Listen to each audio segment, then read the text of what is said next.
Convertible bond,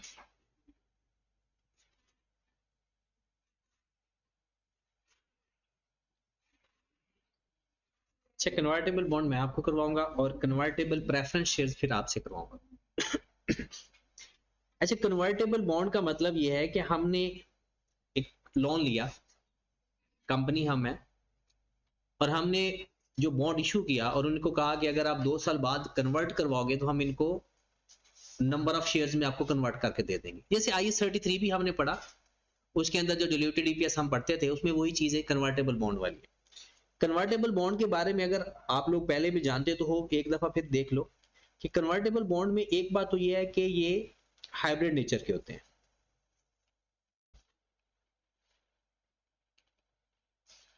hybrid nature से क्या मुराद है कि ये कुछ देर तक तो डेट रहते हैं, फिर किस में कन्वर्ट हो सकते हैं, इक्विटी के अंदर, कुछ देर तक डेट और उसके बाद इक्विटी। दूसरे नंबर पर इसका रेट और डेट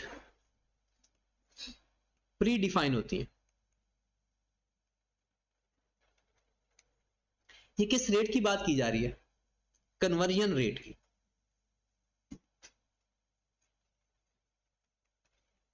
मतलब कब कन्वर्ट करना है और किस रेट पे कन्वर्ट करना है। टाइम चेंज होता है तो कन्वर्जन रेट भी चेंज हो जाता है।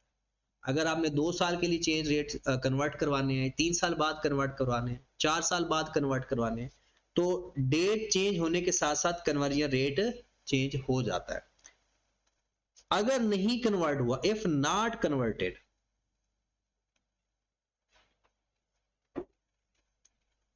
अगर आप अपने बॉन्ड को कन्वर्ट नहीं करवाते तो फिर क्या हो जाता है, ये मेच्योर हो जाते हैं, matured after date, after maturity.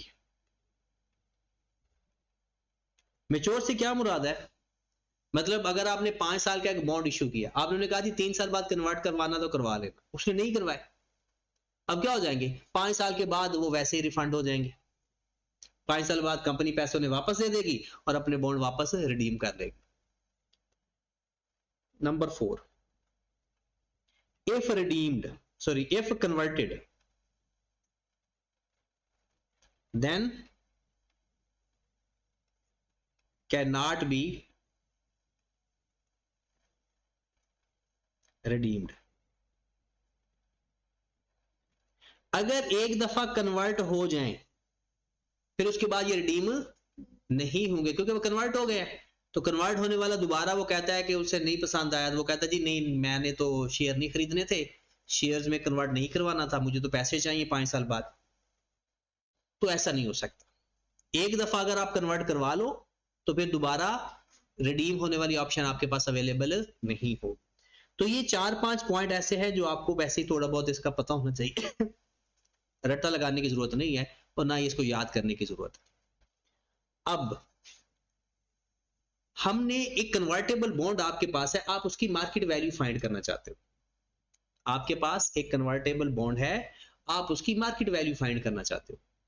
किसी भी चीज की मार्केट वैल्यू फाइंड करना हो तो क्या फाइंड करते हैं, प्रेजेंट वैल्यू। किसी भी डेट हो, इक्विटी हो, अगर आपने मार्केट वैल्यू फाइंड करनी है तो आपने उसकी प्रेजेंट वैल्यू फाइंड करनी है। अब कन्वर्टेबल बॉन्ड के कैश फ्लो क्या क्या हो सकते हैं, कैश फ्लो क्यों जरूरी है, क्योंकि इनके तो प्रेजेंट वैल्यू फाइंड होती है। Number 1, current market value.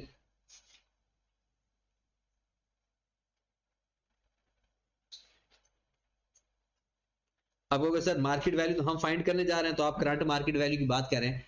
अगर आपको कॉस्ट चाहिए होगी तो मार्केट वैल्यू गिवन होगी, और अगर मार्केट वैल्यू फाइंड करनी है ना तो फिर ये हमारे पास गिवन नहीं होगी, फिर हमने ये फाइंड करना होगा। तो ये कैश फ्लो एक सूरत में होगा, एक सूरत में नहीं होगा। अगर कॉस्ट ऑफ कन्वर्टेबल बॉन्ड चाहिए तो फिर ये मार्केट वैल्यू गिवन होगी, और अगर आपको मार्केट वैल्यू ही चाहिए तो फिर ये हमने फाइंड करनी होगी। दूसरा कैश फ्लो, इसका इंटरेस्ट, नेट ऑफ टैक्स। तीसरे नंबर पर higher of redemption value and conversion value.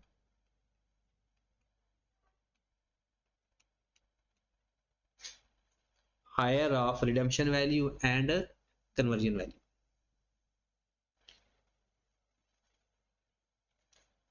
Redemption का मतलब अगर हमने डेट रिडीम करवाना है तो हमें कितने पैसे मिलेंगे, कन्वर्जन वैल्यू। अगर आपने कन्वर्ट करवाना है तो कितने पैसे मिलेंगे। रिडेम्पशन कि सपोज दैट कंपनी ने कहा या बॉन्ड होल्डर ने कहा कि भाई मैंने रिडीम करवाने, मैं कन्वर्ट नहीं करवाना चाहता, तो ठीक है हम उसे पैसे वापस कर देंगे, रिडेम्पशन वैल्यू। अगर उसने कन्वर्ट करवा लिया तो कन्वर्जन वैल्यू। ये कन्वर्जन वैल्यू का फिर एक इशू आ गया। वो कहता है कि अगर आपके पास 2 लाख या 2000 बॉन्ड्स हैं, नंबर ऑफ बॉन्ड्स की बात कर रहा हूं, तो हर एक बॉन्ड के बदले या हर 2 बॉन्ड के बदले हम 3 शेयर दे देंगे आपको।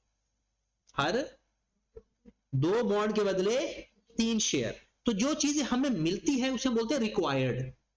जो चीज हमें मिलती है उसे हम क्या बोलते हैं, रिक्वायर्ड। तो given over given multiplied by required. तो मल्टीप्लाई किससे करेंगे, 3 से। वो कहता है हर 2 बॉन्ड के बदले bond divided by bond multiplied by 3/2। Her 2 bond के बदले 3 शेयर्स का है तो कितने मिलेंगे, 3। तो यह 3000 कन्वर्जन वैल्यू होगी मल्टीप्लाइड बाय, ये 3000 तो शेयर है, multiplied by market value of share at the conversion date, at the conversion date. जितने नंबर ऑफ शेयर्स होंगे multiplied by market value at the conversion date, ये हमें मार्केट वैल्यू का पता चलता है। ठीक होगी बात। अब हम इसके क्वेश्चन करते हैं। अच्छा, आई कैप ने अपनी बुक के अंदर जो इसका सोल्यूशन दिया हुआ है ना, वो क्या करता है, वो एक दफा रिडेम्पशन वैल्यू के साथ पूरा सवाल हल करता है, एक दफा कन्वर्जन वैल्यू के साथ पूरा सवाल हल करता है, फिर उनमें से जो हायर होगा वो हमारा आंसर दे देता है। तो अगर आप लोग दोनों को हल नहीं करना चाहते तो ना करें। आप ऐसा करें कि रिडेम्पशन वैल्यू और कन्वर्जन वैल्यू में देखें कि वैल्यू कौन सी ज्यादा आ रही है, बस उससे हल कर दे, सवाल का जवाब ठीक हो जाए। यानी एंड पे दोनों सवाल हल करने के बाद डिसाइड करने से बेहतर है, हाँ एक सूरत में हम ऐसा नहीं कर सकते, जब रिडेम्पशन वैल्यू और कन्वर्जन डेट दोनों अलग अलग, फिर हमें अलग अलग ही करना पड़ेगा। बट अभी तक जितने भी सवाल आया है ना, कन्वर्जन और रिडेम्पशन सेम डेट आती।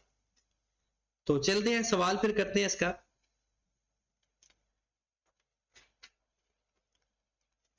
XY company issued a bond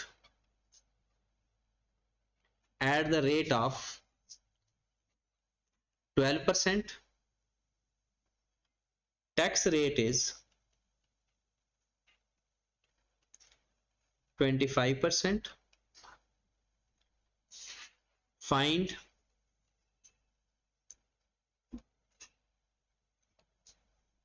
यहां पर आप लिख लें XYZ कंपनी इशू आ कन्वर्टेबल बॉन्ड, यहां पर कन्वर्टेबल बॉन्ड लिख लें। Find market value of this convertible bond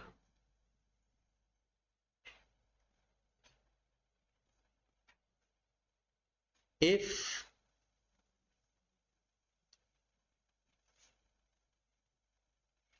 this bond redeemed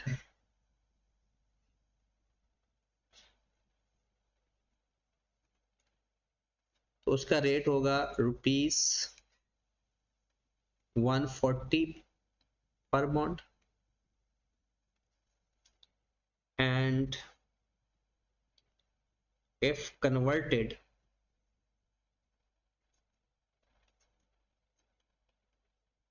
into shares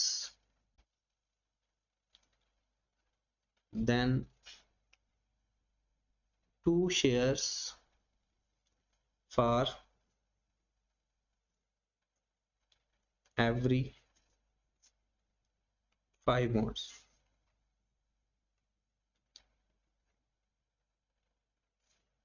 Market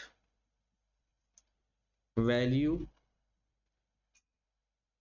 after 3 years is rupees 300 पर शेयर। हाँ जी, सवाल यह है कि XY कंपनी ने बॉन्ड इशू किया हुआ है या करना है, कूपन रेट है 12%, टैक्स रेट चल रहा है 25%, कहते हैं मार्केट वैल्यू फाइंड करें। क्या है वो, कहता है अगर रिडीम करता है ना तो हर बॉन्ड कितने का रिडीम हो जाएगा, 140 रुपए का, और अगर कन्वर्ट करना, ये 3 साल ही इसकी लाइफ है, 3 इयर्स, यहां पर भी 3 साल की। हाँ जी, और अगर कन्वर्ट करवाता है तो 2 शेयर मिलेंगे हर 5 बॉन्ड्स के बदले, 2 शेयर मिलेंगे हर 5 बॉन्ड्स के बदले, और एक शेयर की कीमत तब कितनी है, 300 रुपए। अब हमने इसकी मार्केट वैल्यू फाइंड करनी। एक बात मैंने आपको बताई हुई है कि मार्केट वैल्यू फाइंड करनी हो तो ईयर्स कहां से स्टार्ट करते हैं, और अगर कॉस्ट ऑफ डेट फाइंड करना हो तो ईयर्स कहां से स्टार्ट करते हैं, याद है। मार्केट वैल्यू फाइंड करनी हो तो प्रेजेंट वैल्यू चाहिए होती है, 1 से स्टार्ट करेंगे, कहां से शुरू करेंगे, 1 2 3, और अगर आपको चाहिए कॉस्ट ऑफ डेट, उसमें नेट प्रेजेंट वैल्यू इस्तेमाल होती है, तो जब नेट प्रेजेंट वैल्यू का लफ्ज आएगा तो तब हमने 0 से शुरू करना है। तो चलते हैं, इसका सबसे पहले आपने ईयर लिखने हैं जी,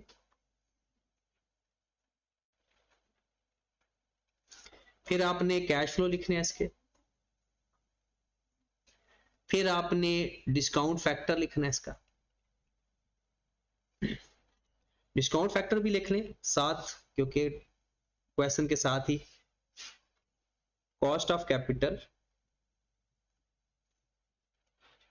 is 15%, कॉस्ट ऑफ कैपिटल 15%।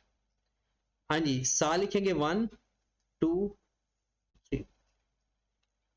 पहला कैश फ्लो कितना है जी, पहला कैश फ्लो 12% है, 12 रुपए, 100 रुपए का बॉन्ड होता है ना, अगर ना डेट बताई तो 12 रुपए। अब 12 रुपए आपके पास एक बॉन्ड का इंटरेस्ट आ रहा है, 12 रुपए एक बॉन्ड का इंटरेस्ट आ रहा है, हम नेट ऑफ टैक्स करेंगे तो मल्टीप्लाइड बाय 75%, कितना आ गया, पूरा 9।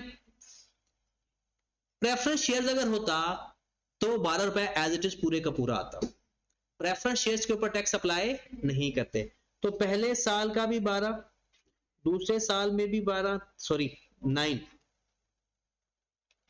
पहले साल भी 9, दूसरे साल भी 9, और तीसरे साल भी एक दफा 9 ही लिख लेते हैं। 3 साल का आपको इंटरेस्ट मिलेगा, 3 साल का ये कैश फ्लो होगा। फिर तीसरे साल आप या रिडीम करवा रहे हो या कन्वर्ट करवा रहे हो। रिडेम्पशन वैल्यू कितनी है, 140 रुपए पर शेयर। मुझे कन्वर्जन वैल्यू बताएं कितनी है, लिखा हुआ है ना सवाल आपके पास, कन्वर्जन वैल्यू बताएं कितनी, 120। कैसे, आपने ये देखना है कि आप पहले ये 2 शेयर्स आपको मिलने हैं, कितने बॉन्ड्स के बदले, 5 बॉन्ड, मतलब 5 बॉन्ड्स दोगे 2 शेयर लेंगे। अब कंपेयर करना है ना, आपके पास ये जो 140 रुपए ये क्या चीज है, एक बॉन्ड की कीमत, तो पहले आप ये फाइंड करोगे कि एक बॉन्ड के ऊपर कितने शेयर्स होंगे, ये तो 2 तो 5 शेयर्स के हैं, ये तो 2 शेयर्स 5 बॉन्ड्स के हैं, एक बॉन्ड का हमें चाहिए शेयर्स, तो कितने आएंगे, 2/5।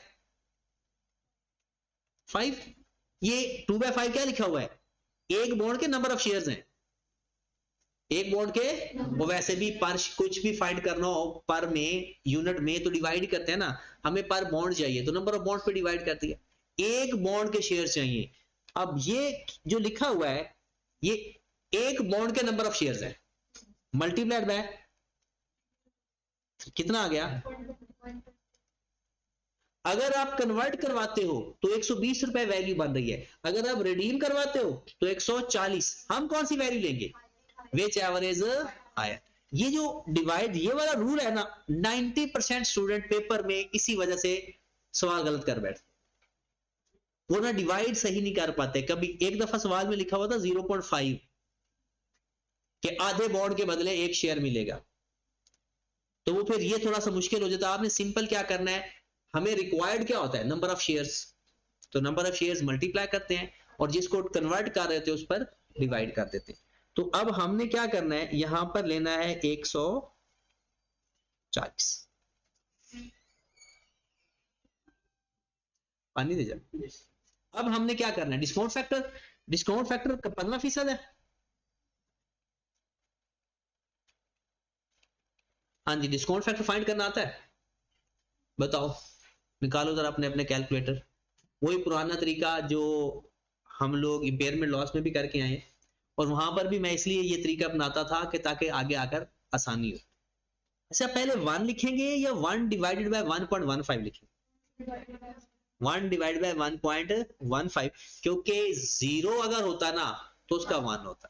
तो करो जरा अपने कैलकुलेटर, 1 डिवाइड बाय 1.15, 3 डिजिट लिखा था, 0.870, फिर डिवाइडेड बाय 1.15, 0.756 डिवाइड बाय 1.15, 0.658, 0.658।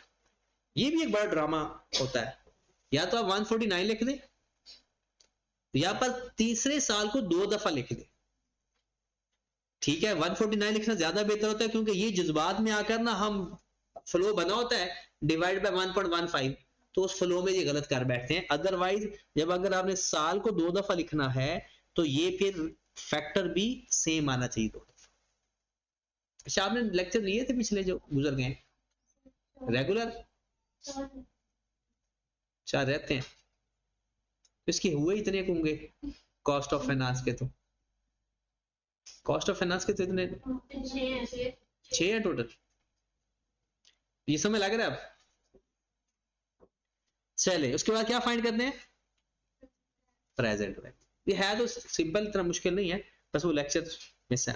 हाँ जी, कह रहे इसको इससे मल्टीप्लाई, इसको इससे, इसको इससे, पहला कितना है 7.83, 6.804, 5.922, 92.12, सबको प्लस कर दे, 112.667। ये हमारे पास कन्वर्टेबल बॉन्ड की मार्केट वैल्यू आ गई। हमारा 100 रुपए वाला कन्वर्टेबल बॉन्ड अगर आप खरीदो फरोख्त करना चाहते हो तो उसकी क्या वैल्यू है इस टाइम, 112। अपनी फेस वैल्यू से क्यों ज्यादा है, क्योंकि वो शायद रिटर्न ज्यादा दे रहा है, वो 12% से ज्यादा रिटर्न दे रहा है, इसलिए 100 रुपए से ज्यादा कीमत पे बिक रहा है। और वैसे भी हमने देखा तो है, रिटर्न 15% लिया है। अगर रिटर्न हम थोड़ा कम लेंगे तो वैल्यू चेंज हो जाएगी। ठीक होगी बात। ये कन्वर्टेबल बॉन्ड फाइंड करने का यही तरीका है कि आपने अगर उसकी मार्केट वैल्यू फाइंड करनी है तो ये तरीका है, और अगर आपने उसका कॉस्ट फाइंड करनी, कॉस्ट ऑफ डेट, तो फिर 0 से स्टार्ट करते, फिर उसकी मार्केट वैल्यू भी लेते, फिर वो नेट प्रेजेंट वैल्यू, वही IRR वाला तरीका होगा। चलो एक क्वेश्चन मुझे आप करके दे दें। ABC company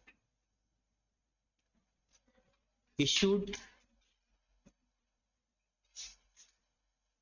a preference shares at the rate of 14%. खरीद 3 वो PP नहीं, वो 3 at the rate of 14%, convertible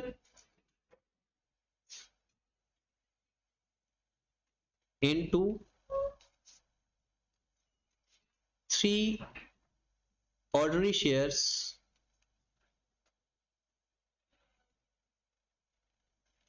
for each 5 P shares after 4 years.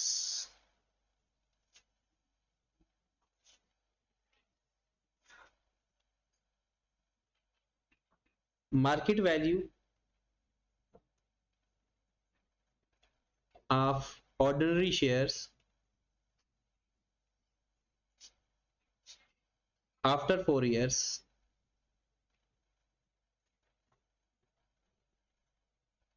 is rupees 160, and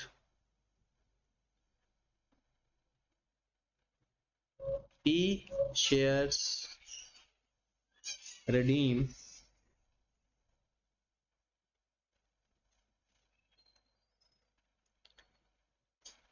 at the rate of rupees 105 after 4 years.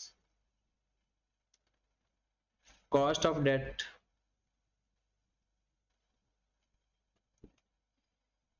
is 12%. हाँ जी, market value find करनी है आपने इस convertible preference shares की, और टैक्स रेट भी लिख लें 30%। करो जरा, सेम क्वेश्चन है, थोड़ा सा बस इसी दफा बॉन्ड था, इस दफा पी शेयर्स है।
कितना आ गया? 109।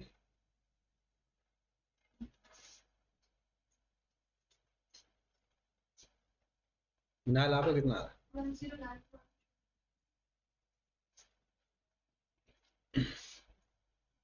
5 1 144। तैयब 109।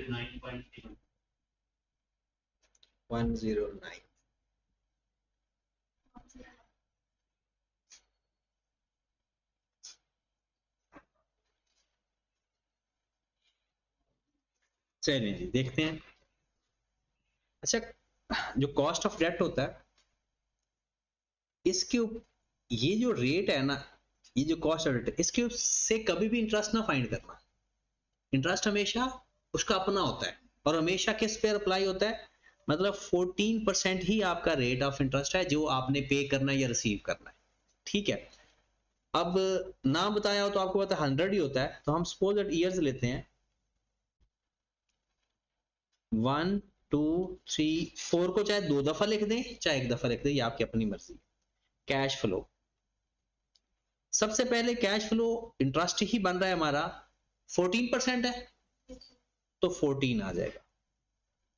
हम इसको नेट ऑफ टैक्स नहीं करेंगे, प्रेफरेंस शेयर्स के ऊपर टैक्स अप्लाई नहीं होता किसी भी जगह, बल्कि आपके सिलेबस में है ही प्रेफरेंस शेयर्स, तो प्रेफरेंस शेयर्स पर कोई भी लेवल पर आप जाएं तो टैक्स अप्लाई नहीं होना। बाकी हर डेट के ऊपर टैक्स अप्लाई होता है सिवाय शेयर्स के, चाहे वो ऑर्डिनरी शेयर्स हो चाहे वो प्रेफरेंस शेयर्स हो, उन पर कभी भी टैक्स अप्लाई नहीं होता। तो ये हमारे पास आ गया 14 14 और इसमें भी 14 लिख ले और 4 को फिर 2 दफा लिख लें। अब हमने देखना है कन्वर्टेबल कन्वर्जन वैल्यू और रिडेम्पशन वैल्यू। रिडेम्पशन तो साफ साफ बताई होती है, कितने बताई हुई है 105, और कन्वर्जन वैल्यू है 3 बाय मल्टीप्लाइड बाय 160, कितना आ गया 96। दोनों में से कौन सी वैल्यू लेंगे 105। अब 105 या 119 लिख ले, दोनों ठीक है। अब जब आप डिस्काउंट फैक्टर लोगे ना, ये कॉस्ट ऑफ डेट होता है, या ये बताया होगा या एनपीवी आईआरआर के अंदर खुद से भी अज्यूम करते होते हैं। कितने फीसद है जी, पहला 1 डिवाइड बाय 1.12 893 या 2 3, फिर 0.797 712, फिर 636 0.636 डन। अब उसके बाद हम क्या करेंगे प्रेजेंट वैल्यू। ठीक है जी, प्रेजेंट वैल्यू 14 को मल्टीप्लाई करें 0.893 से 12.502, फिर 11.158 9.968 904। अब इसको प्लस करेंगे तो ये हमारे पास मार्केट वैल्यू आ जाएगी प्रेफरेंस शेयर्स की। ठीक होगी बात। तो ये कन्वर्टेबल बॉन्ड सबसे ज्यादा अलग से भी पेपर में सवाल आ सकता है, वो इसलिए आईकैप देगा क्योंकि आईकैप ने अपनी किताब के अंदर कैसे सवाल करता है, एक दफा 105 रुपए लेकर सारा हल करेगा, एक दफा 96 से लेकर हल करेगा, और फिर कहेगा इन दोनों में जो हायर है वो आपका आंसर है। तो वो हायर भी यही आएगा जो आप फाइंड करोगे। कितना आ रहा है 109.3। अगर हम यहां पर 96 रखते तो ये वैल्यू और कम आ जाती, तो इससे भी कम होनी थी। तो आई कैप ने जो बुक के अंदर सॉल्यूशन दिया हुआ है ना, उसके अंदर एक दफा 105, बाकी सारा सेम डाटा है, और एक दफा 96। कुछ समय लगी। अच्छा, एक मैं कभी आप थोड़ा मैच करो साथ के अपने लेक्चर्स कवर करो, क्योंकि कल का दिन है, मैं अभी कल के दिन भी इस तरह की चीजें बेसिक चीजें सॉल्व करवाऊंगा। उसके बाद हमने चले जाना है इसके वेटेड एवरेज के ऊपर। वेटेड एवरेज के लिए जो पिछले लेक्चर्स है ना सोर्स ऑफ फाइनेंस के, उसको लेने की जरूरत नहीं है, सिर्फ कॉस्ट ऑफ फाइनेंस के लेक्चर फिलहाल ले, वो कवर करें। वो 6 लेक्चर्स हो गए, 6 में से जो कॉस्ट ऑफ इक्विटी है उसको छोड़ दें, वो बाद में जब मर्जी कर लेना, वो संडे को कर लेना कंप्लीट, सिर्फ कॉस्ट ऑफ डेट के शुरू करना है। ठीक है, तो अगर आपने 1-2 लेक्चर्स लिए होंगे ना इसके, तो फिर तो आपको फायदा हो जाएगा। फिर कॉस्ट ऑफ इक्विटी तो कभी भी किया जा सकता है, कॉस्ट ऑफ डेट में ये सारा है। ठीक है। अच्छा, इसमें इस क्वेश्चन को एक और तरीके से मैं बस करवा देता हूं। आपने देखा कि इन 4 सालों का series of fixed installment at regular interval of time, series of fixed installment at regular interval of time। अब ऐसा भी इस सवाल का हल करने का एक और तरीका है कि जब आपको लगता है कि जैसे मेरे पास यहाँ ईयर्स हैं, कैश फ्लो और डिस्काउंट फैक्टर और प्रेजेंट वैल्यू, पहले हम लिख देते जी 1 से 4 साल और फिर 4 साल। 1 से 4 तक आपका आउटफ्लो इनफ्लो कितना है, या आउटफ्लो 14, और चौथे साल पर कितना था 105। अब यहां पर जब डिस्काउंट फैक्टर लिखते हैं ना हम, तो चार वो आप लोग ऐसे भी कर सकते हो 1 माइनस 1 प्लस आई की power minus n over i, ये डिस्काउंट फैक्टर का एनुटी का फार्मूला याद है ना। और वैसे भी R2 में लीज में भी आप पढ़ते हो, तो 1 माइनस 1 प्लस 0 पॉइंट क्या रेट है डिस्काउंट फैक्टर का 12% की पावर -4 ओवर 0.1। ये किसी और जगह तो आपको सोचना पड़ सकता है, एमएफए के अंदर हमेशा एनुटी ऑर्डिनरी होती है, ड्यू का कॉन्सेप्ट है ही नहीं, ना ही कोई सेमी एनुअल है ना क्वार्टरली, ऐसा कुछ भी नहीं है, सादा सा एनुअली काम है। कितना आंसर आ गया 3.06037, तो 3.037, और यहां पर चौथे साल पे हम लगाएंगे 1 ओवर 1 प्लस आई की पावर एन, क्योंकि ये कंपाउंड फैक्टर लगेगा, इस पे डिस्काउंट एन भी नहीं लग सकता, तो क्या होगा 1 ओवर 1.12 की पावर 4, वो कितना आ गया 636। ठीक, अब 14 को इससे मल्टीप्लाई कर दे, इसको इससे मल्टीप्लाई कर दे, दोनों को प्लस कर दे, फिर भी 109 ही आएगा। तो करें जरा 14 मल्टीप्लाई 3.037, 42.518, और 105 को इससे मल्टीप्लाई करें, अब इन दोनों को प्लस कर लो,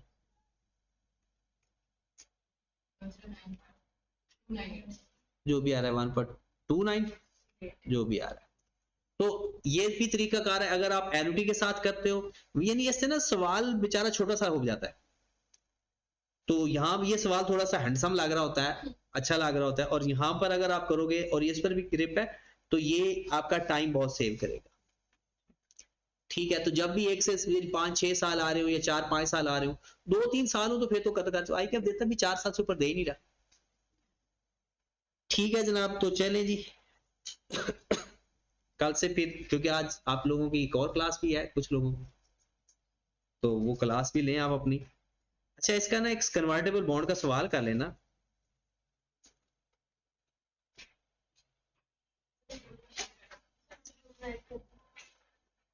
ग्रुप किसने बनाया हुआ, पिज़्ज़ा ने? चले मैं कर दूंगा, ऐड कर दूंगा, मैं ही कर दूंगा। एक क्वेश्चन नंबर 6 है, ये आपने करना है। हाँ जी, ये है ग्रुप के अंदर। अच्छा, आप ग्रुप के अंदर नहीं, क्यों? हम शुरू से तो आ रहे थे ना।